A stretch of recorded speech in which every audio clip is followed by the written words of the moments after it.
Okay, Thanksgiving Day is done. Can we get...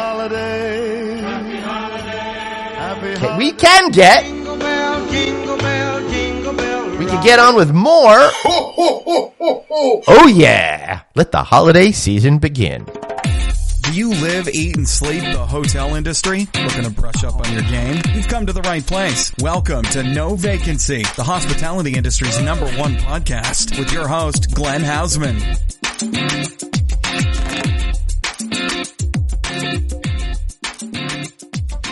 Hey everybody, your friendly neighborhood Glenn here, and welcome to No Vacancy with Glenn Hausman. With me, of course, your host, Glenn Hausman. Remember, your trip is short, so blaze on, people. And I'm so glad that you're here with me every week listening to this show. And if you're not listening to this one regularly, I'm sure you're listening to Checking In with Anthony and Glenn, which I do with Andy Melchiori of TV's Hotel Impossible, and of course, the Hotel Design Podcast, the Hotel Tech Podcast, and the Business of Hotels Podcast. And coming soon, be sure you're following us on LinkedIn. If you're not following me, Glenn Hausman, on LinkedIn, please send me an invite right now. Follow me. Let's get connected, because I just got approved for what's that thing called? Oh yeah, LinkedIn Live, and we're going to start doing those as often as we can. It's going to be a little tricky trying to figure out how that whole thing is going to be working, especially since I travel so much. But right now, as we're getting into the holiday season, I won't be traveling all that much, except for the week of December 8th. I'm really looking forward to being a part of RLH Corporation's annual conference. That's right, the good folks at Red Lion have hired me to host their general session. So if you're going to be attending that show, I look forward to seeing you guys in Las Vegas at the Mirage. So I'll be hosting the general session one morning, and I'll also be part of the vendor showcases from time to time, helping sharing their stories with you, the audience out there. And I'll probably be doing some podcasting and recording some other stuff while I'm there as well, and maybe even trying to figure out that LinkedIn Live. So if you're at the show, come by, say hello, let's connect, let's have a good time. And while you're at it, why not reshape your expectations? What an FF&E distribution partner for hospitality should be. That's why Almo Hospitality should be, no, must be, your go-to partner to simplify FF&E deployments for the guest room and beyond. Because they've got leading industry brands, they've got the latest in hospitality trends and distinctive new-to-market products that you need for your hotels. Plus, their specialized business development and hospitality dedicated sales teams are going to make you feel at home and help you find ways to make your life easier while saving money at the same time. After all, they're the nation's largest independent distributor of professional AV equipment, consumer electronics, major appliances, outdoor furniture, and housewares. Check them out at hospitality.almoproav.com. That's hospitality.almoproav.com. And if you haven't gotten our newsletter, text the word hotel to 66866. Text the word hotel to 66866. Okay. Done with that little bit of housekeeping. So for this part of the show, so first up, we have Christine Trippi, and some of you might know her because she happens to be a senior manager of operations with Marriott International and also CEO of the Wise Pineapple. And she has a brand new book out called Yes is the Answer, all about how positivity, passion, and pineapples will transform your leadership and your life. I had such fun doing that conversation. Gosh, it was really a good time. But before we get into that, we're going to do a quick interview with the folks over at GreenTree. We've got Amanda Saye, their VP Operations, and Kevin Brooks, who runs franchising from GreenTree Hospitality. I'm really looking forward to having this conversation with them, which, I already did, and it went great, and now you're going to hear it. Then you got Christina Trippi, and then on the other side of the commercial break, we're going to follow up with yet another individual from AAHOA, this time their Vice Chairman, Biran Patel. First time I've had a chance to get this dude on the microphone, and I can't imagine why it took so long, but we finally got him on. I'm really excited about it, and I think you're going to like these interviews too. So 3 great interviews in one fantastic overstuffed show, just like the turkeys we haul for Thanksgiving. All right, let's get into it. We'll see you guys on the flip side.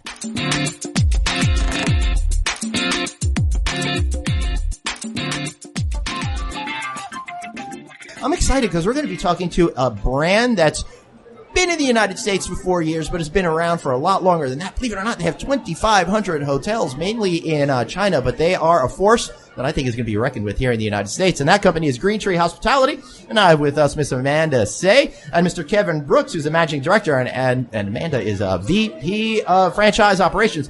Sorry, my eyesight's a little off this morning. And I got to say, for all of you listening or watching here, we're at the lodging conference. We're having a great time. And if I seem a little cuckoo for Cocoa Puffs this morning, that's because I just hosted a general session discussion on stage, and the adrenaline is still running high. So I feel very badly for you guys because I'm feeling particularly plucky this morning. How are you all doing?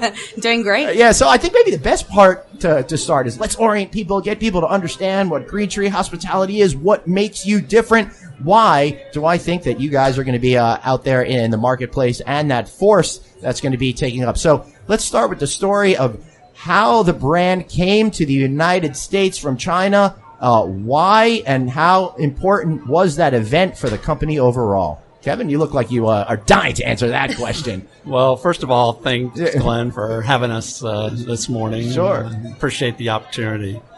So, actually, the original plan was not to bring the brand to the U.S. Right. based on just the maturity of the U.S. market. Right. But as we were involved with hospitality overseas, we started getting involved with hotel properties as an investment here in the U.S. because we have an investment portfolio. Right, of course.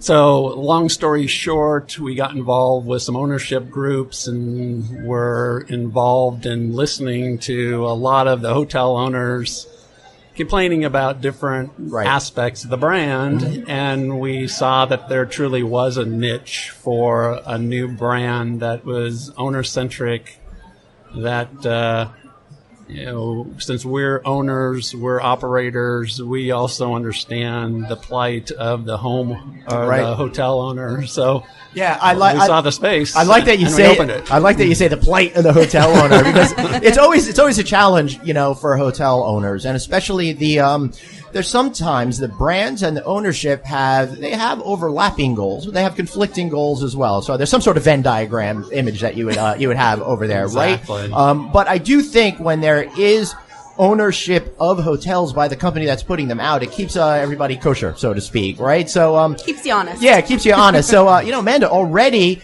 in just a few years, you're now in 15 hotels in 6 different states, but you started out with the first property here in Arizona.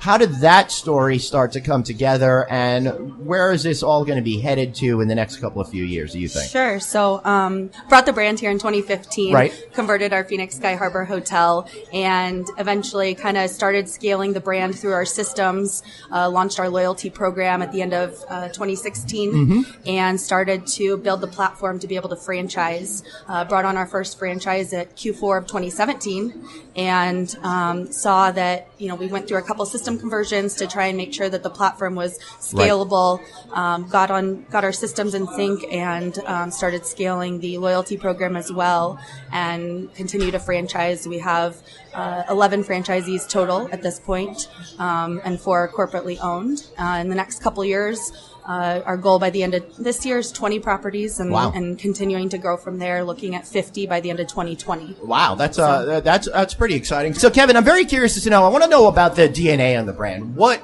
is the brand exactly? What can customers expect from their experience in the hotel? We'll talk about the operating side in a minute, but what can customers expect?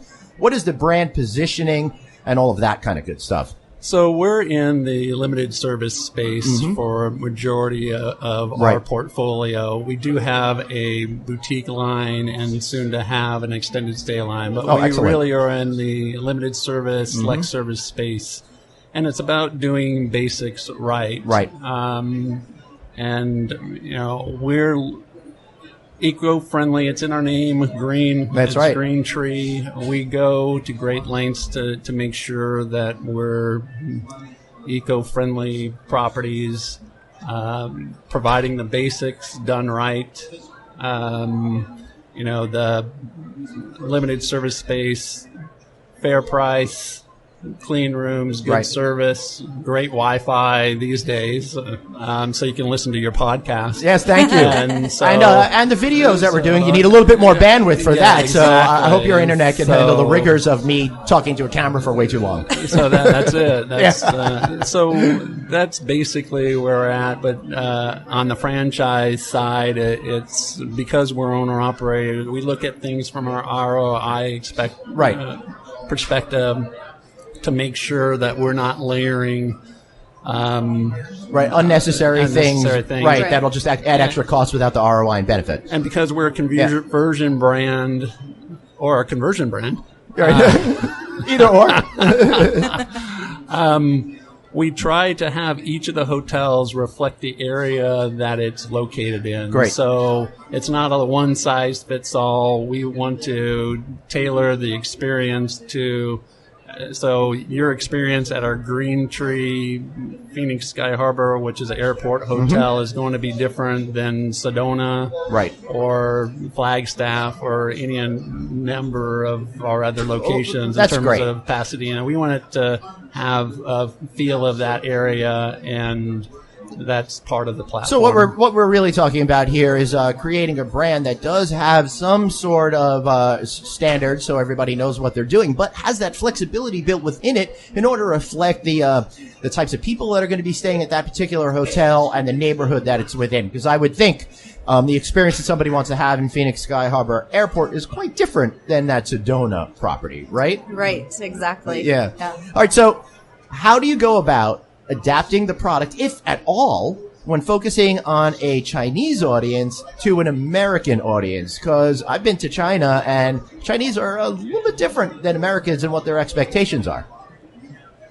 Yeah? Who wants to grab that one? I guess I'll grab that one. So, we feel like the experience that we've had in Asia, and we're not just in China, and just for the record, we're not a Chinese company. We're a foreign entity doing business in China. Where's the company based out of? So what's the headquarters? So we have the Asia headquarters is in Shanghai. Okay. But again, we're a foreign entity doing business in China. So this is a fun learning process for me, because this is like literally the first time I ever met you folks over there. And it's funny because a lot of the people that I have on the show, it's like I've known 15, 20 years, that sort of a thing. So for those of you listening who are going, what the hell's wrong with Glenn? Why is he not asking the right questions? Because I have no idea what you guys are up to. So you're a foreign entity doing business in China, but you were appealing to Asian travelers predominantly. Is that a fair statement? In the U.S., no, we try to basically compete in the markets that we are as a local company. We're based in Tempe, but we try to bring that flavor. If we do the statistics of foreign travel, especially from China, is projected to increase significantly. Right. So if we're effective to compete here in the U.S. with U.S.-based travel and get a little extra from that component, it's additive, but it's not our focus. Right. That's interesting to me. I love the idea, because I know when I first started, when I was younger, traveling overseas, and I was not comfortable with it, I would seek out brands that I was familiar with to have that level of confidence. And I see the opposite is true as well. Folks that might have stayed with in your properties in Asia, they see that brand here in the United States, and I think they're more inclined to make the decision to stay with the brand they're comfortable with, as opposed to one they might not have experienced before. But Amanda, I'd like to, go ahead. Answer. If you got some more to add to that, I love it. Just to add in, our Asia operation, they're on their own proprietary systems. Right. And so what they've been able to build over the last 14, 15 years has been all based on their own systems. And whereas here in the U.S., we're on third-party platforms. Right. So a lot of what we do doesn't necessarily translate right from Asia. That makes sense. I like the little joke there. Very, very cute. But we've been able to adopt some of what they've done in terms of our loyalty program. Our loyalty is a pay-to-play. Right. So they have 33 million paid-in loyalty members in Asia. 33 million. They have different segments that they different membership levels. Whereas we've adopted a similar model, but it's a $10 buy-in for a membership, and and you get a rebate instead of points, or so we've really seen that our guests here have adapted to that a little bit better in terms of just points and trying to be different than what the other brands are doing. And I would say that follows a real cultural trend of the I want it now type of thing, right? So it's very Veruca Salt, and it's, sorry, I love my Willy Wonka references in there. But, because it's more like, I don't want to just travel for 2 years so I could get a free night in Hawaii. I want what I want right now. I want to feel rewarded. I want to feel valued by the brand that I'm at. So I totally get that strategy. And the other major strategy that you're taking is you want to be very focused on the wellness, green, environmental type of a space. How is that reflected in what you're offering at GreenTree? So we've adopted, 4 years ago, we adopted the amenity dispensers in all of our restrooms. Great. Way ahead of everybody else that's just started doing it this year. Yes. So we adopted that right from the get-go. We were early adopters. All of our hotels where in markets have a recycling program where all of our breakfast is compostable, the breakfastware. Cool. Not the food. Yeah, right. All the breakfastware is compostable, so we've really adapted that in terms of our cleaning products as well. Mm-hmm. Great. Kevin? Yeah, so, and where possible, we're adding chargers, and that takes a timing and process to work with the cities, but we're trying to move that process forward. Mm-hmm. We also, in our Give Back Rewards program, we do annual donations to different, whether it's the national parks or the Arbor Association, things that are related to environment. And so we try to walk the walk and talk the talk. Right. Yeah, that's really important, because I think the worst thing that you could do is take this platform and then not just be, honest about it, right? Because then you're not really going to be able to connect with the customer in a very meaningful way if you say one thing and they experience another. How do you guys approach, you already said you use different types of cleaning supplies, but do you do anything like having people opt out of the daily housekeeping? Do you do anything in particular to help conserve water? Those types of things that I think are really at top of mind of the average traveler these days. Yeah, I mean, that's been fairly well adopted by all the brands, and it makes sense too. Yeah. That's a basic component of our operation at the hotels, whether it's corporate or franchise properties. So does it take a little bit of effort to try to think differently to stay ahead of what all of these companies are doing? Because it is a trend. We're inexorably moving forward in that direction, not just because it's the right thing to do for humanity and Mother Nature, but also because it has a lot of these things that you could put in, have a strong ROI to it, and you could make your property greener and more profitable at the same time. So how do you guys, figure out what that next step is going to be to stay ahead of the others? So you just nailed it on the head. That's the key. If you can't demonstrate as a brand to your franchisees and your guests that something is of value and it does impact, your guests, and your bottom line.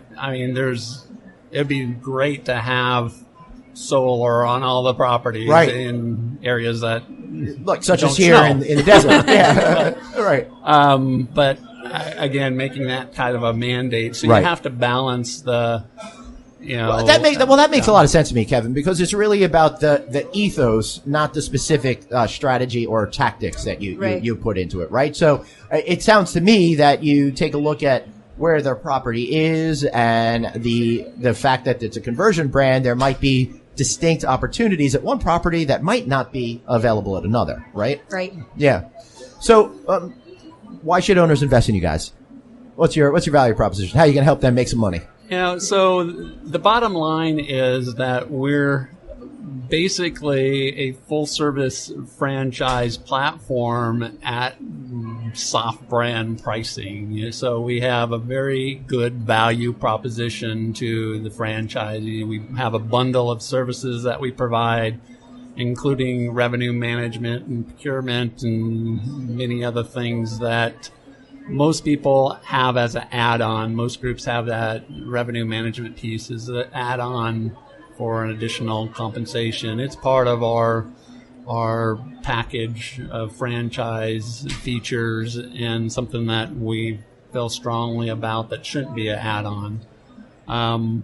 Because of the size that we have globally and continuing globally, the goal by 2025 is 10,000 properties, which is that's a lot of properties. So there is opportunity for economies of scale, and as we continue to grow, we're asking, we're doing some things on the front end for our founding franchisees, and so it's been a great ride. We really enjoy working with our franchisees to see them be successful. That gives us a lot of pride. That's awesome. So how can people find you? Time for a good shameless plug. Let's make it happen, man.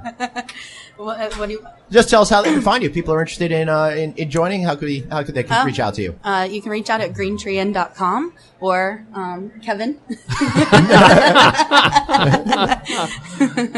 Excellent. Any final thoughts before we wrap up? No, but greatly appreciate the opportunity and time, and you've been fantastic working with us novices. Sure. Hey, that makes three of us. I have no idea what I'm doing either. Off the cuff. Yeah, off the cuff. So I want to thank everybody for listening. Man, that was fun. It's really great to chat with new people, with new brands that we could all get excited about. Taking care of our environment is so important, but it's even more important these days in the consumer mindset. When you're looking to the future, think about how you can be environmental friendly. Now you can focus on the good folks at GreenTree to help make that a reality. All right, so for me, Glenn Hausman, I want to thank you for listening. Be sure that you subscribe to our newsletter. If you haven't, text the word hotel to 66866. Yes, it's that easy. Hotel to 66866. I'm Traveling Glenn online. Find us at novacancynews.com, on LinkedIn, on Facebook, everywhere. And I will see you guys next week. That is unless I decide to go to Asia and get lost at a GreenTree property. See y'all later.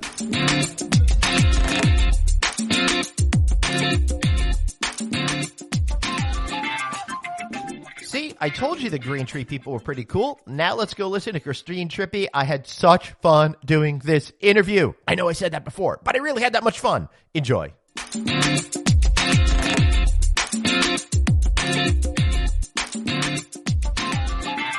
All right, welcome back to No Vacancy Podcast with me, your host, Glenn Hausman. I am a little bit excited today. All right, I'm lying. I'm really super excited today because I have one guest who I know is going to be a lot of fun. But no pressure on her now because she's really got to be fun. And I'm talking about Senior Manager of Operations of Marriott's Select Brands, and that is Christina Trippi, who has also happened to write a book called Yes is the Answer. Christina, how are you today?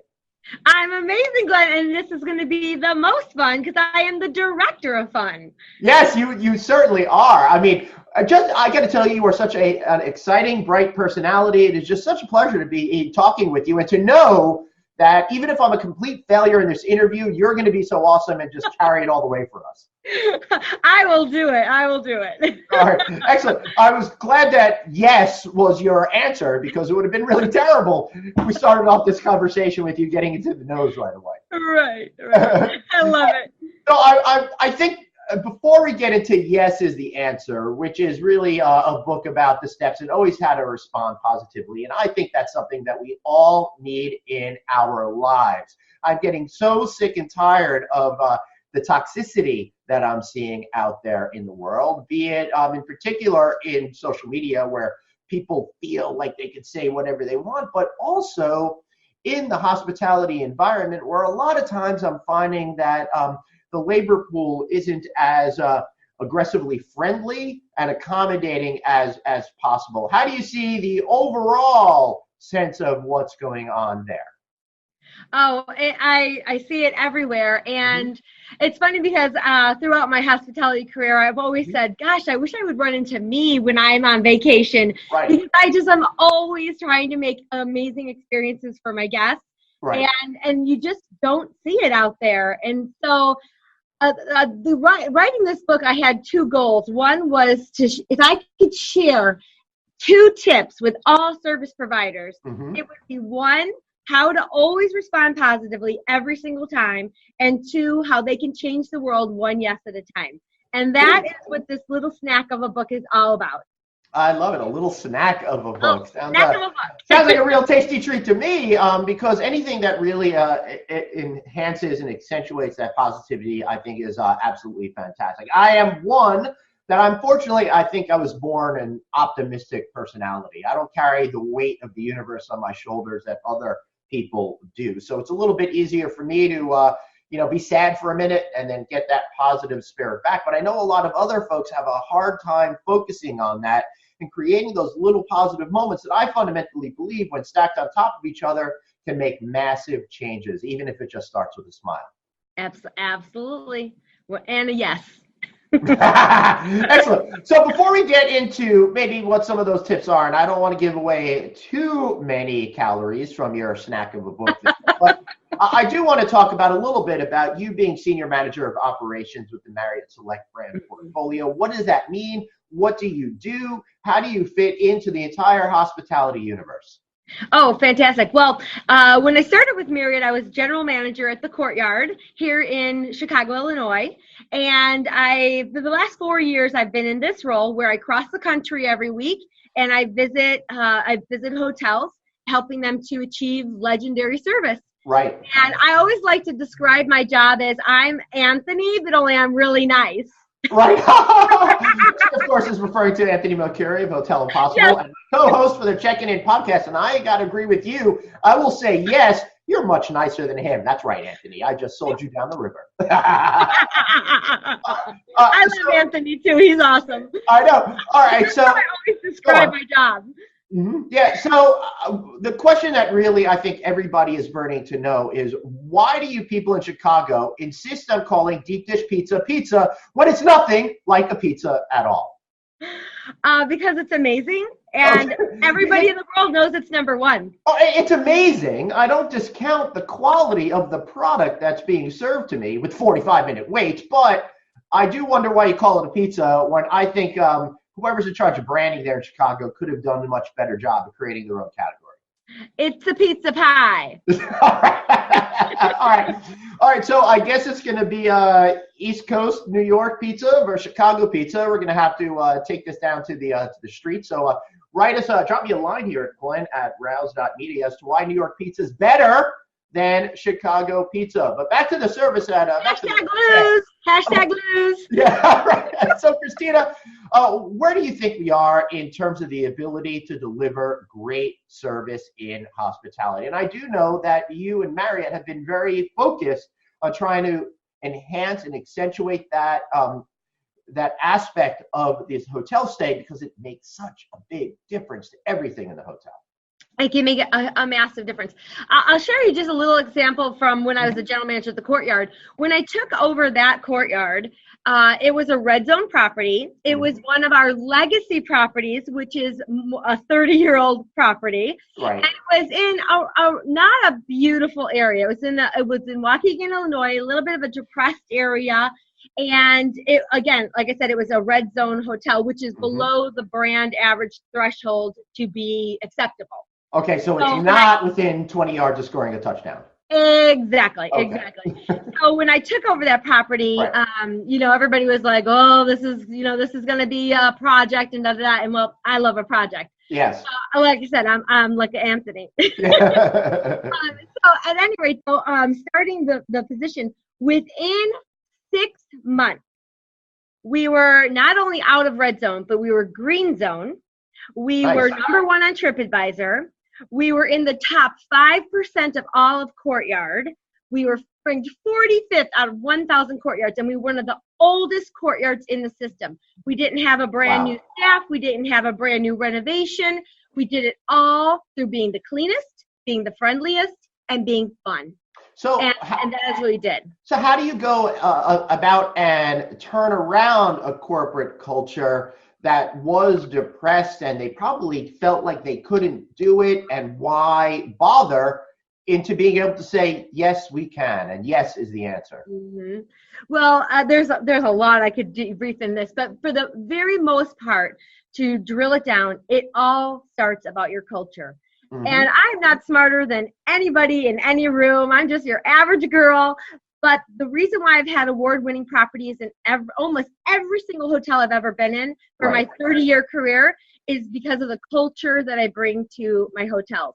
And it really does boil down to, do people love coming to your building to work? Do they want to work it for you? Right. Do you trust them? Do you love them? And do you provide an atmosphere where you can grow and thrive and feel safe? And that's where it all begins. And that's where I start.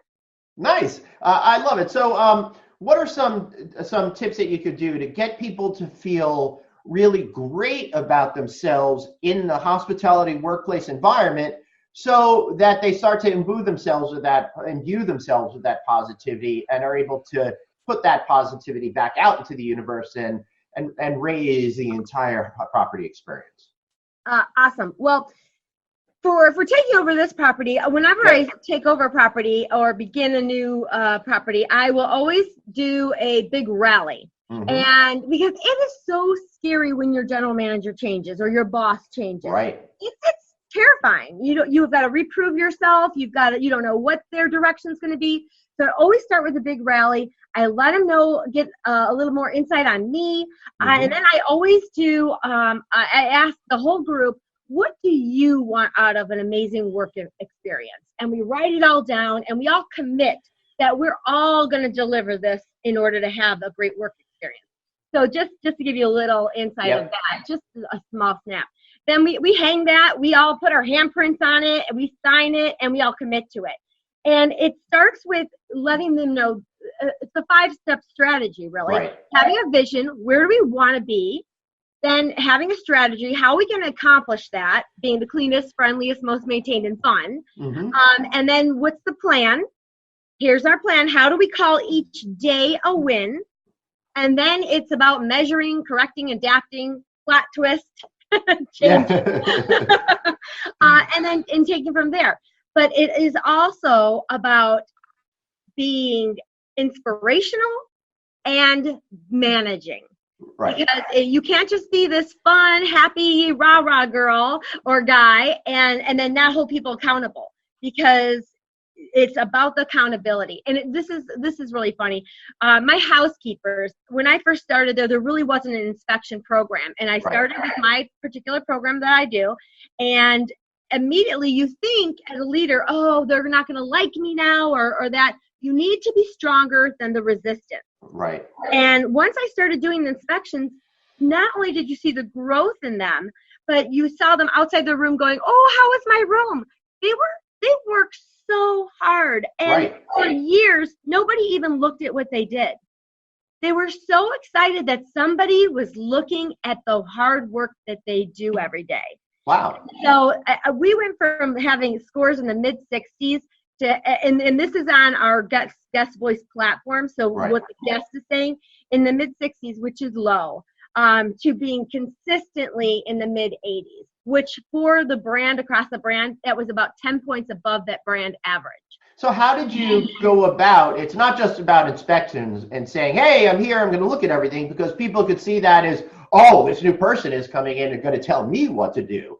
How do you turn that into, oh, this new person is going to tell me what to do so I could do better? Well, like I said, first it starts with inspiration. Right. And you have to inspire. You have to obviously give that vision. Because, and it's funny because I've been talking about this a lot at all my visits, is that, I'll ask a hotel that might be in a reddish area, I'll just call it that, and I'll say, okay, so what plans and actions do you have identified? What's your top issues? Right. What number do you want to be at? What's your goal? And they don't have any of that.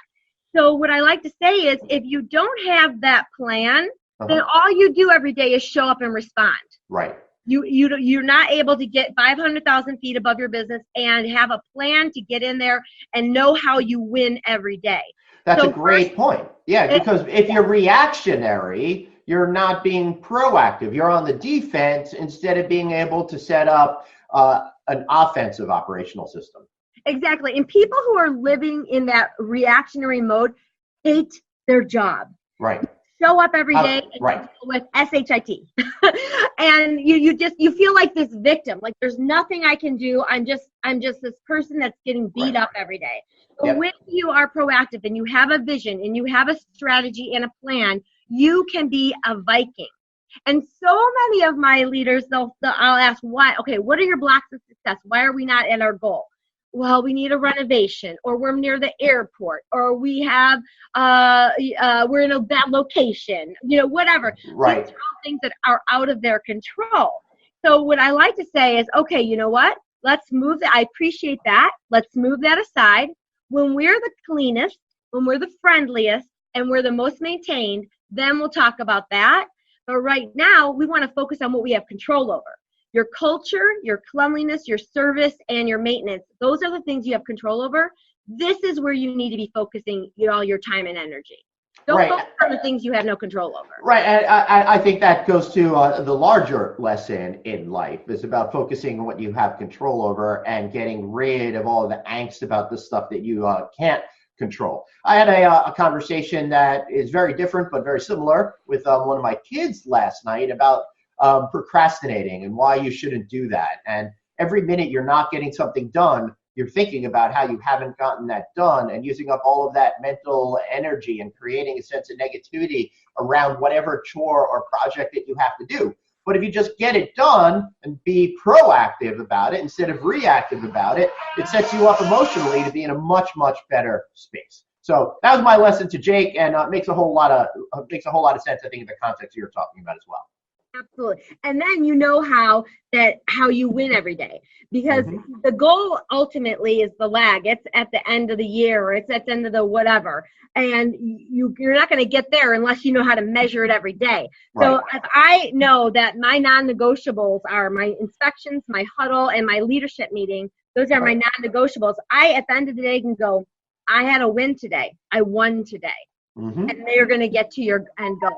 That's great. I love that. Now, a lot of this type of stuff seems to be something that you do in the with the Wise Pineapple. And at first I was going to say, how do you have enough time to do a whole other business aside from your full-time job? But then I realized, being that it takes 45 minutes to get that deep dish pizza, you got plenty of time to start a new business while waiting for dinner.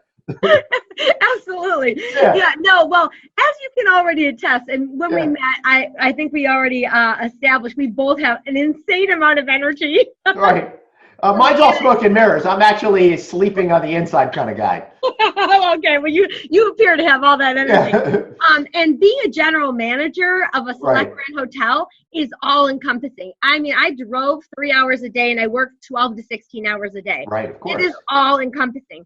So then when I moved into this role, even though I'm traveling across the country and everything, but it is a much different world working in a corporate setting than running a property. So I am used to working all the time. Right. So, I always wanted to write my book. And once I took this position, I said, now's the time.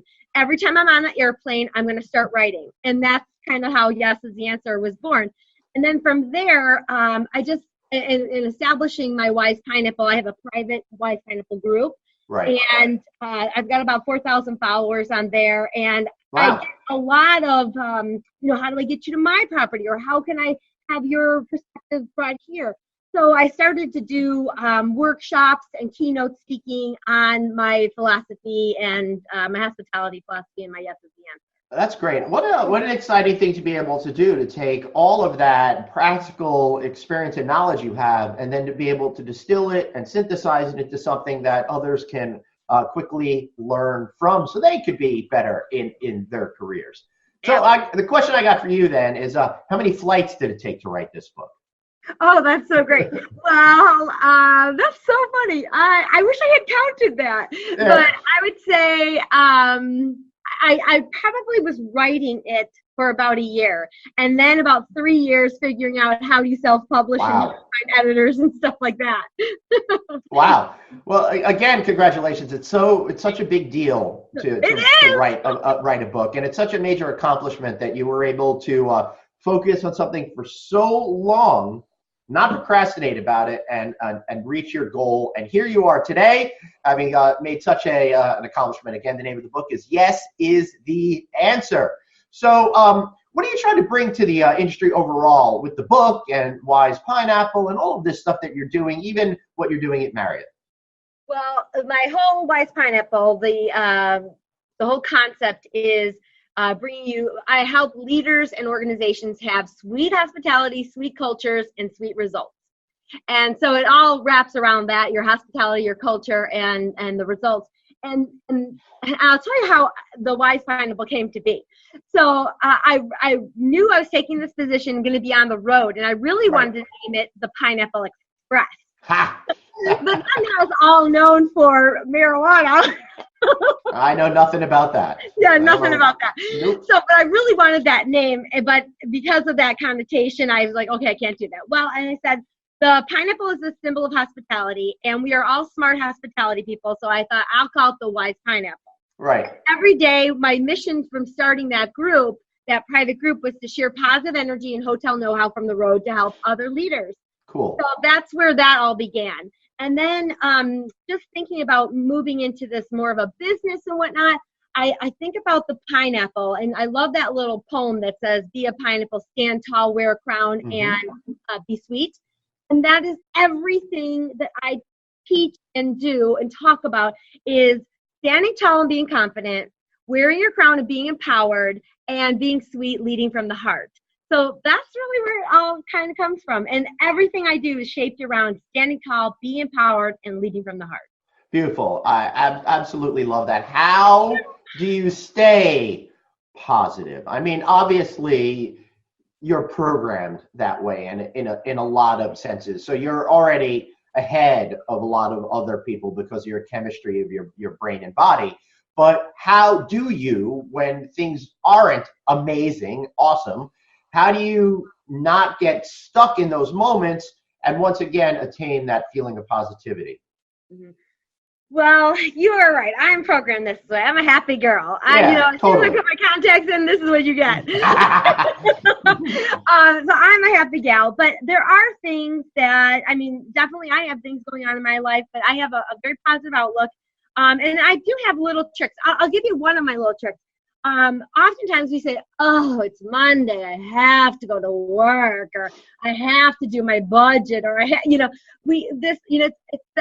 90% of how we do things is how we say things, of what we do, how we say things. Mm-hmm. So one of the things I've always said, and I didn't even really do it intentionally, it's just something I naturally did, and someone asked me about it, and it made me think about it. But I always say, I get to do this every day. I get to serve. I get to go to the grocery store. That's one of my big I have to's. I don't really like the grocery store. But when you change it to I get to go to the grocery store, to feed my family, have great dinners, to buy healthy food, you change your words, your life changes. Awesome. Well, in that spirit, I get to do a lot of folding of laundry later today. So super excited about that. Yes. And hey, if I can actually add one more thing. Yeah, of course. My whole thing is in the book, and it's all about changing the world one yes at a time. And I talk about the starfish story, and I talk about that and how this whole thing came to be from my dad telling me the story. But so I'll give you a great example. When I start a hotel, I always tell everybody the starfish story, and then I combine that with things we really do to change people's lives. Right. And then, for example, with my housekeepers, when they are thinking, oh, I've got to drive in and I've got to clean 18 rooms today, or whose life do I get to change today? Right. When you are able to change the perspective of your team, that what we do every day matters so much, and we get to change the world every day, you give them a purpose and you change everything when you change that outlook. That's great. I love that, and I will tell people that though it might come a little bit easier to people such as Christina over here. I have experienced that sense of negativity, and when you first start the process of it, it's not going to instantly feel amazing. You need to create the habit in order to feel that way, and pretend in some cases that you feel that way, and then over time, things will change. It'll become a lot easier, and you will start to feel that way, right? Unless, of course, we're not talking about somebody that has a real depression and needs medication for it. But generally speaking, that if you create the right mindset and you set yourself up for all of these successes and say yes and be a bright personality, I think everything in your life really starts to change. Absolutely. It all starts with how you start your day. All right, so if I forget how to say every single day, yes is the answer, where can I find your book? How can I get it? And all of that kind of good stuff. Perfect. Well, yes, is the answer is available on Amazon, Barnes & Noble, online. You can find it at my website, which is www.thewisepineapple.com, and find out more there about my speaking and workshops as well. Great. And how can we find you personally if someone wants to connect with you? I'm on Facebook. I'm on LinkedIn. I'm on Insta. I don't sound so young saying that. You do. I didn't even know what the last one was. What is it? Insta? I'm on Instagram. Insta. Insta. Yeah, I understand in stock, like your book, there's plenty of copies available. Yeah. Which there won't be for long because people are buying them, so buy it now. Yeah. So I have the mixed feelings about Instagram. I tried to do it. I hate doing stuff on that tiny little screen, especially as my eyes get worse as I get older. Yeah. Mine is Twitter. I have a Twitter as well. I'm on Twitter, The Wise Pineapple. But I don't know, Twitter, I don't know. It's so negative on Twitter. So I like Instagram, all pretty pictures. Right. You'll be like, yes is the answer, and then they'll be on Twitter, F off, you suck, right? Exactly. Yeah. Exactly. I love trolls. They're so much fun. They bring a lot of humor to my life. So let's turn that negative into the positive. Start saying that yes is the answer. Christina, thank you so much for being here with me today. Thank you. I had such a great time. You are awesome. You're so much fun. I love all your podcasts. I really appreciate that. And I appreciate you said all of them because some of them really do suck. Not my guest fault. My fault, because sometimes I don't know how to say yes the right way. All right, guys, I want to thank you all for listening to this segment. And I had so much fun there. Christina is definitely a hoot.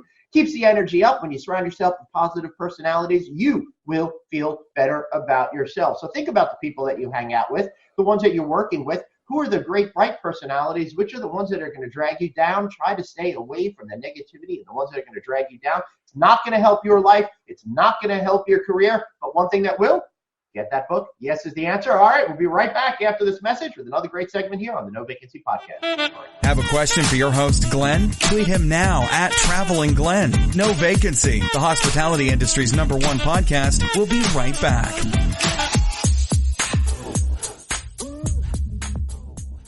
Hey everybody, Glenn here. So listen, a while back I told you about the Red Collection.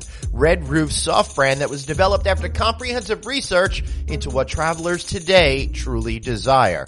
It's offering you a great opportunity to affordably expand your portfolio in the heart of cities that you love. Well, for a limited time, that opportunity is miles beyond affordable because Red Roof is offering free royalties for 5 years. Not 1, not 2, not 3, not 4, but 5 years to qualified franchisees completing an application by December 31st, 2019. So you better act fast. The Red Collection is a fast-growing group of upper mid-scale unique hotels, each inspired by their city's vibe and culture. And don't we all love that? What's more, every property has its own distinctive name, customized property enhancement plan, and brand standards based on what consumers want rather than arbitrary design mandates. And because all of this is backed by Red Roof, you'll gain the advantage of their owner-operated perspective, as well as a loyalty rewards program with more than 3 million members that just happens to be the richest in class and least expensive for franchisees. Plus, you'll be working with a company with franchisee satisfaction at 90%. To learn more about our 5-year royalty-free program with the Red Collection, offered to you here through No Vacancy and other places, contact Matt Hotstetler, Red Roof Senior VP of Development and Franchising, right now. Not just today, right now. Drop everything. Give him a call at 713-576-7426. That's 713-576-7426 or mhostetler at redroof.com. That's MHOSTETLER at redroof.com. And tell him Glenn sent you.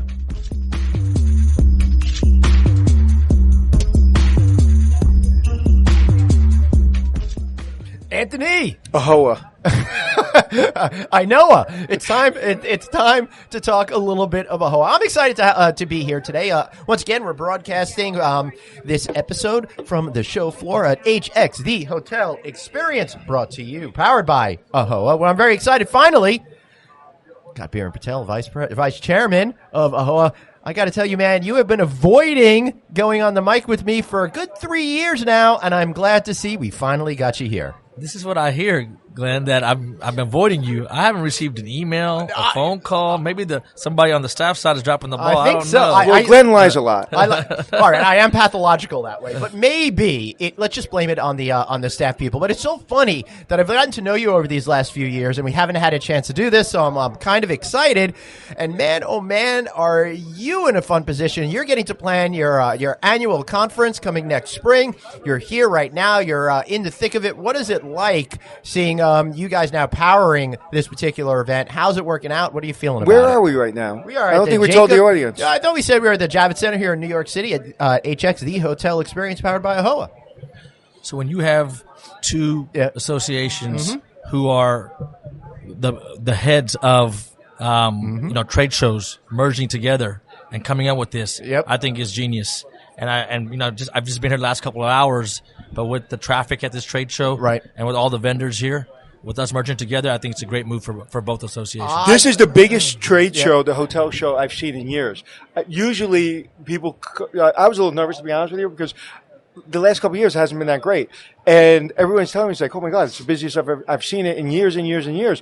Back in the day, 10 years ago, it was the biggest event, and then it was kind of tailing off. Right. And now, I don't know if it's because you partnered with AAHOA, but it's really grown.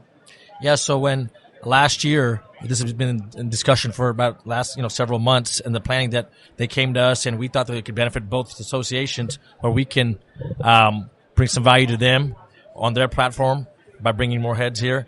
And with the contacts that we have, and with their expertise that they've been doing for several years, as you mentioned, that we can merge together and bring this great event. Yeah, don't be afraid to get too close to the mic. Yeah, all right. I'm now going to take both of your comments and regurgitate them and sound it like it's fresh. But yeah, I really did feel that this event was on the precipice of being irrelevant. Then you guys kind of stepped your toes in the water last year for the event, and then last spring, everything suddenly changed, right? And I think it's absolutely amazing. You really are reinvigorating this event, and the power of AAHOA with 18,000 members, I think, now. Well, we're right under 19 almost now. Oh, 19. Jeez. We're growing by the day. Oh, my goodness. Fantastic. And I'll tell you, it's you feel the energy. Tonight, I heard the reception that we're having the Yotel, that you guys planned for 200 and up to 600?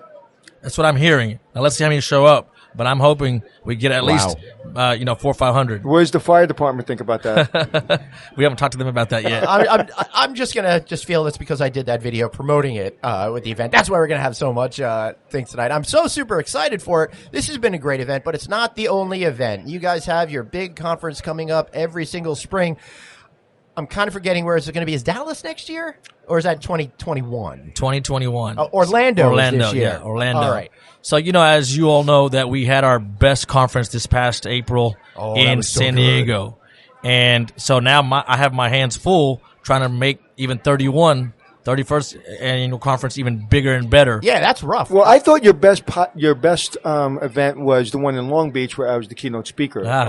Sorry, I totally forgot about that. Yeah, I thought that was your best event. The only thing I remember about that event is not only was it fun, but I saw my friend Larry Broughton, and he was with you, Anthony, and I didn't know you at all the time, and I felt really weird and awkward trying to say hello to you. It's not because Larry Broughton is 6'7" and really handsome, and every time I'm next to him, I feel like I'm very insecure. Well, that's a whole other story. We could definitely do another podcast with just on that topic alone. But yeah, that's a lot of pressure to try to beat Biran. What was going on last year? San Diego's obviously a great city. Orlando's not too bad. No. But the goal is, even from the time when Anthony spoke till now, our goal is to get better and better year in and year out.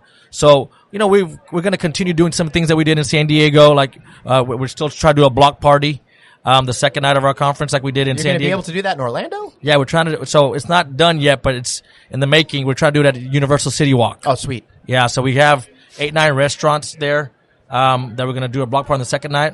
We're trying to do our welcome reception at the Icon right there, near our conference. So 2 outdoor events. So, this past year, we kind of went away from the norm of having our events, everything at the convention venue, kind of branching out. And I think that we got good feedback this past year of kind of going away from the norm and doing different things. And, I thought it was a fantastic event. One, to do something at the stadium where the Padres play, and being able to actually go down on the field and do all that was really fun. And then closing off block after block after block of the gas lamp district was insane. And you go into different restaurants and they all have different things, and it was all included, and such great energy. Yeah, so, we thought that maybe in Orlando we can get some of these theme parks, but it's at the time right after Easter where they don't want to lose business. But I think we still got 2 good venues for the first 2 nights that I think will be awesome. All right. Well, if the Rise of Skywalker fails at the box office, maybe you guys can get Galaxy's Edge. It will not. those fans are just epic. Yeah, absolutely. So, how did you get involved in AAHOA? I want to hear a little bit about that. I want to hear about what made you decide to run for a position on the board and what that process has been like for you. So let's say about 10 years ago, I was just a member of the association, right? And I was that guy that's complaining from the outside in that AAHOA should do this, AAHOA should do that. And I'm like, what's the point of griping and complaining from the outside? Get involved, right? Try to make and gripe and complain from the inside. Yeah, right. Yeah. So I became an ambassador under Mehu Mike's term from Newcrest, and so I was an ambassador for 3 years, and then his term ended for the North Texas Region Director, and Mike's like, hey, maybe you should try this out, right? And I considered to talk to the family about it, became a regional director, got elected for, I ran for the position, got elected for 3 years. And then I was like, well, I can continue the same role for another 3 more years because we can serve up to 2 terms. Right. Or try to move up in the association, try to, even make this association go even further than what it is. Or get out. One of the 3. I didn't want to do another term as regional director. So I was like, either step back, focus on more of my businesses and my family, or try to evolve this association even more. So I ran for secretary. I guess 3.5 years ago, got elected as secretary, and now I'm vice chairman. And next year in 2020, I'll be the chairman of the largest hotel association in the world. You're not proud of that, are you? I think I am. You can tell by the face, How freaking awesome! But wait a second. For you, wait, man. next year you're going to be the chair. What can you do to screw it up? Make sure you don't do that. Just don't not hang out after hours. How about that? With social media and phones these days, I'll just kind of lay low. You know what's interesting? People in AAHOA know where the AAHOA is. People in the Indian community know where the AAHOA is. But I've spoken to some people in the industry, and they've never heard of it. So for people out there that really don't know where the AAHOA is, in 30 seconds or less, what is it? It's an hotel owners association where we educate all types of hotel owners, whether if you're just getting into the association or whether you have 30, 40, 50 hotels, right? And we have, for $159 for our membership, what you get is tenfold, right? And as you all know that 1 out of every 2 hotels are owned by our membership. Now, what about the other 50% or 40%? So we felt like, it was created 30 years ago from Asian Americans. We not just believe that it should be an association just for Asian Americans, but for any type of any individual who wants to be in the hotel hospitality industry. We welcome anybody and everyone. That's interesting. They welcome me. Yeah. That's pretty cool. I've never seen an organization, forget about in the industry, outside the industry, that is so motivated. And like your position, I would never want your position for 2 reasons. 1, I'm not smart enough. And 2, I wouldn't. It's a commitment. You guys are, God. These guys have full-time jobs aside from this, too. And it's like, I feel like this is his full-time job because everywhere I go, I see them. I see them. It's ridiculous because they're on airplanes all the time. Please just don't mention it to the wifey. Yeah. I got 2 young kids, and every time I'm out Well, she knows you're gone. Yeah, she knows I'm gone. But the wife, the kids are like, Daddy, you're leaving again? So, but is your wife complaining? No, she just deals with it. No, because she likes that you're gone. That's why. At least that's how my wife feels when I'm gone. When I first started traveling, my wife, never gave me crap, but she said, when you come back? Now she never asks. She's like, she asked, when you leaving? Right. Yeah, my wife has no clue where I am, when I'm going, none of that kind of stuff. But if you're a young manager in this association and they are complaining, and because for $159, you get access. But one of the things that they don't see is they don't see the lobbying that goes on in Washington, the lobbying that goes on in California, the lobbying that goes around the country. That's where the money goes to. So what would you tell a young or even an older member or non-member, maybe someone that's not in the Indian community, Asian community, what would you tell them to get why they should get involved? So if you're in the industry or you're thinking about getting into the industry, right? This is the best platform, in my opinion, to educate yourself, get involved, and as you said, impact, right? When we were lobbying on Capitol Hill 5 years ago, Anthony and Glenn, the White House really didn't know who AAHOA was. We were just a number in the crowd. Now, when we go twice a year for our legislative summits, they know who we are. You're the AAHOA people, right? Then we have our we have an additional office in DC where Chirag and his team are advocating on behalf of hoteliers, not just for members of our association, but for the entire industry, right? So we are advocating on behalf of all hoteliers that affect our businesses on a daily basis. So whether you're just getting into the industry, like I said, or you've been in it, we want the more heads and more people involvement, the more that we stand out. You know, and what's interesting is, as we spoke about before, I started a new company called Hospitality Success, and tonight I'm rolling it out at your event. And through Glenn, thank you, Glenn, I called him up and said, who do you know at AAHOA? He goes, well, Rachel, I know Rachel, who's the interim CEO. And I said, all right, let me call Rachel. And Rachel was in immediately and says, the first to market, she loved it. But you're the first company, the first association I thought about to launch the biggest business I've ever done as an entrepreneur. I have a lot of little businesses, but this is my big step. And I couldn't be proud. It's my big step. This is it. If I screw this up, you know, it's like having a TV show. The first season, if it sucked, it'd be over. So to partner with AAHOA was important to me. And that you said yes. It wasn't so much like, do I want to partner with AAHOA? The answer is yes. Will they let me? Right. Yeah. You know, I think this partnership is going to be great, Anthony. Not just because you're in front of my face and I'm telling you that, but you know, I believe that the educational tools that come with hotel success, whether you're in the industry a year or 20 years and you have multiple hotels or you're just getting into it, I think it can help everybody. And from the revenue management side, I see so many hoteliers in our association who have been in the industry so long that they feel like they know it all, right? They know it all, but they're leaving so much. It's a dangerous place to be. Yeah. And they're leaving so much potential revenue on the table because they don't care to go branch out of there. And to get them to believe, I think we're gonna nail it. And there's one, you know, you learn one thing from the program, whether it be revenue or even from AAHOA, it changes your business. Right. I mean, you learn one thing at one of these conventions, talking to another AAHOA member, changes your life, changes everything. You know, what we're trying to do is we're trying to do it via the internet and via phone calls, so we can all come together as much as possible. But I'm learning this as I get older, because I stopped learning for a while because I was the guy that everybody looked at for the hotel industry, and I was like, you know what, I got to start learning again because I don't really know a lot of what's going on in the industry. So I'm reading more, learning more, and just being in AAHOA, I've learned today. Thank you, appreciate it. Yeah, that's pretty awesome. I love that. You know, all these powerful groups are coming together. You know, AAHOA and Anthony's Hospitality Success seems to be a lot of fun.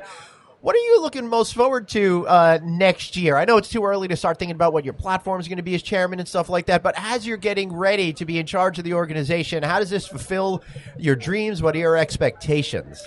So, you know, Glenn, I mean, a lot of pressure, right? A lot of big shoes to fill, right? But when we have partners like now Hotel Success and so many other partners that are coming and seeing value in our association, we feel like we're providing the best thing for our members, right? And going forward, you know, I mean, right now, as so much development's happening in the pipeline, what's the economy going to do, right? Going down the road. Next year, there's elections coming up. A lot of different factors happening, right? So there's going to be a lot of different things that we're going to, you know, go as we go. I mean, we're just going to see, you know, as we go forward, play it by ear on some things. Now, a lot of our members are worried about franchising, right? Or some of the franchisers, right? Like they feel like the franchisers are mandating too much on them and all these fees that are coming up. That's a hot topic that's happening now. So we're trying to address that in some type of way. And I remember 10 years ago when the market shifted downward, you guys were very instrumental as an organization to get the brands to lighten up on all of that kind of stuff. Yeah, so, you know, the brands have been gracious enough to at least have one-on-one, you know, meetings with our executive team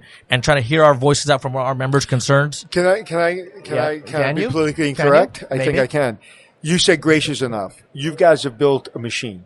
So it's not about being they're gracious enough. It's like you're a machine, and they better pay attention. Yeah, and one of the most fascinating things, and we're also going to be talking to on another episode of Checking In with Anthony and Glenn with Rachel Humphrey, the interim CEO of AAHOA. But I remember when the brands were firmly in charge, and AAHOA was just trying to get people's attention, and now.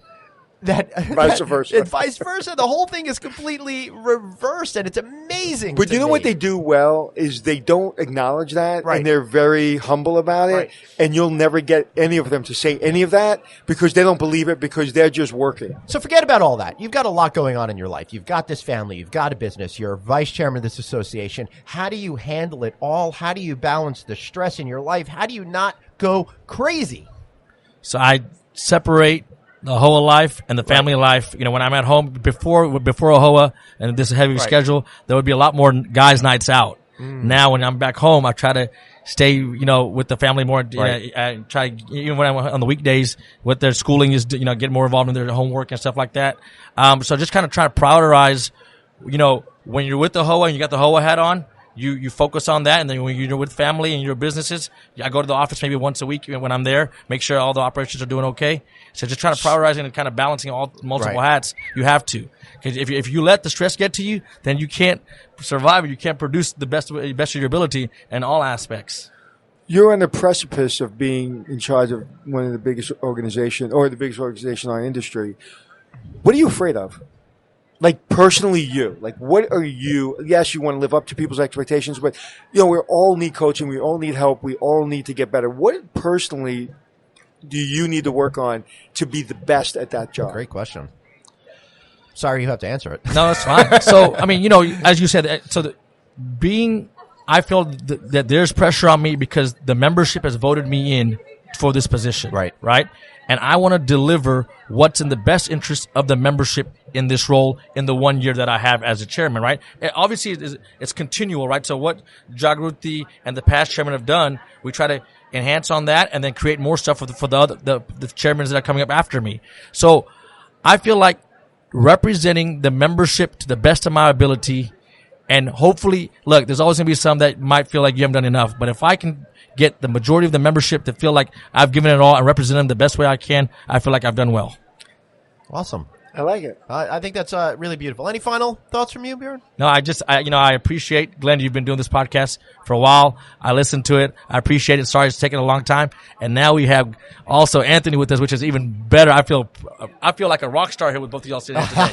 Thank you again. We appreciate it. Well, I feel, you know, it's great, you know, what I've done for the last 9 years, being on TV and kind of doing keynotes and all that stuff, to be able to come back to my industry. I never left it, but like, I've been kind of the outsider a little bit, and to come back and to be embraced by AAHOA and Glenn yourself. And like, I wouldn't be with AAHOA if I didn't call you and you have a connection to Rachel. Everybody thinks I have the connections. Right. He's the connection. Yeah. So just to add on to what your question was, you know, I mean, for those of you people who have heard of AAHOA that haven't gotten involved, I think our national convention is a great way to start. I mean, it's grand. Yeah. Don't get overwhelmed, but you can see so many different things that we offer, educational sessions, right? One of the largest trade shows, as I mentioned earlier, networking is unbelievable, right? And then also the entertainment at night. 3.5 day conference where we feed you, we entertain you, we educate you, guest speakers. I mean, let me say, and this year they're going to hire us I'm going to be the keynote, and we're going to do the podcast. All right, I like that. Get that in there. He's planning the conference too, so I think that's a great idea. I've had a great time having the No Vacancy podcast, which is the sister show to Checking In, be the official podcast for the AAHOA convention. The last 3 years, I've had such a great time doing that. But I want to he was understating the keynote speakers and understating the entertainment. You have some of the biggest names on the planet speaking at the event, and then the entertainment is some of the biggest names in the Bollywood music community as well. Correct. So check those things out. I don't know who's speaking at this year's event, but it's still in the process. We haven't. I figured you had to announce it. But I remember, man, I remember being at an AAHOA event and meeting Bill Clinton. I remember that was the year before I did. I remember when Clinton did it with Bush one year. I remember when Bush did it alone. I remember Jack Welch, Peyton Manning. I mean, I could go on and on and on. And some guy from TV. Anthony Milcuri. I remember watching you on stage and being so amazed by how good that was. Yeah, I learned something at your conference. I will never do a VIP line before I do a speaking gig. Oh, because there's maybe a couple hundred people in the VIP line to meet me, and I talk. I don't take a picture and say goodbye. Right. Like, I talk. Yeah. I ask you where you're from, what hotel you have. I want to know. I want to know information. Yeah. So the time I was done, I went in my green room and I literally fell on the floor and I was like, I can't do it. Anthony, I'm still wondering how that many people got VIP passes. I need don't know. to kind of check that system out. There was a line. But anyway, it was, I did learn that from there. Yeah, well, I'm sure now that you're going to be in charge of the event, you're going to fix that issue. And whoever big names you get won't be able to have to worry about that. But get us in. I'd like to meet some big folks out there. Yeah. All right, so we like to end each of these shows with a little something we call Tell Us Something We Don't Know. So tell us something that's surprising that we don't know about you. Nothing to do with AAHOA. Yeah. Just you personally. You have any hobbies? Do you like particular music? Are you a bank robber? Oh, no, I wish I was. No, I'm kidding. I was born in London, England. We moved here, 30-something years ago. I'm a sports fanatic. I'm a diehard Cowboy Maverick. I'm a everything Dallas sports fanatic, right? So whether it's Rangers, Cowboys, Stars, that's one of my biggest hobbies. And then obviously traveling. Do you bet on sports? We're not going to talk about that. Comment. Anthony, how about you? Tell us something we don't know. What you don't know. A couple of blocks away is a hotel called, it was, I think, Inc. 48. Is it still called Inc. 48? Yes, it is. And I was on that project and was asked to be the general manager pre-construction. Oh. Yeah. And then, unfortunately, a friend of mine lost the investment and went away. But I always, every time I pass that hotel, I'm like, they were the first on this side of the city, and everybody thought they were crazy. And now they have the best spot in the city. That's pretty amazing stuff. Right. So tell us something we don't know about you. Well, I'm not much of a sports fan, probably because I was raised both a Jets, Mets, and Nets fan. So I've been suffering for the last nearly 50 years. 1986 was the last time I enjoyed anything sports related. So, as you're saying that, Glenn, I'm going to see is the Jets and Giants, are they playing right now? I don't know if they're playing right now. They're playing right now. They're playing right now. All right, so the Jets are losing right What score? now. I don't know. I can't wait to find out. But it doesn't matter because as you guys are hearing this the game is over. The Jets have probably lost, but whatever. Fourth quarter. Yeah.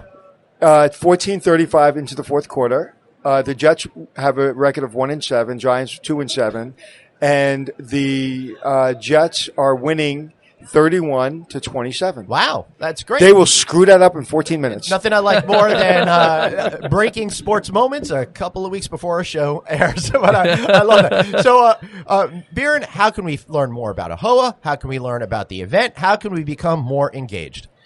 On our website, we have reformed our website where everything is on there. We've started even at myahoa.com where if you're a member of the association, you customize what you want out of the association. You create a profile. You can register for events there. All our webinars are on there. Everything is through our website. And then you can also contact our office. We have member specialists who will guide you through everything you need to know about our membership and our association. Excellent.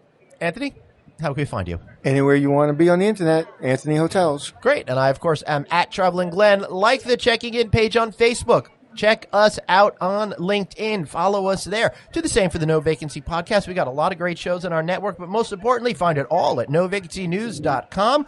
Thank you so much for being here. So for Biran, Anthony, and myself, Glenn, thanks for checking in. Thanks, fellas. Thanks so much for listening to No Vacancy, the hospitality industry's #1 podcast with your host, Glenn Hausman, online at rouse.media, on Twitter at Traveling Glenn, and on Facebook.com/Glenn.Hausman. We'll catch you next time.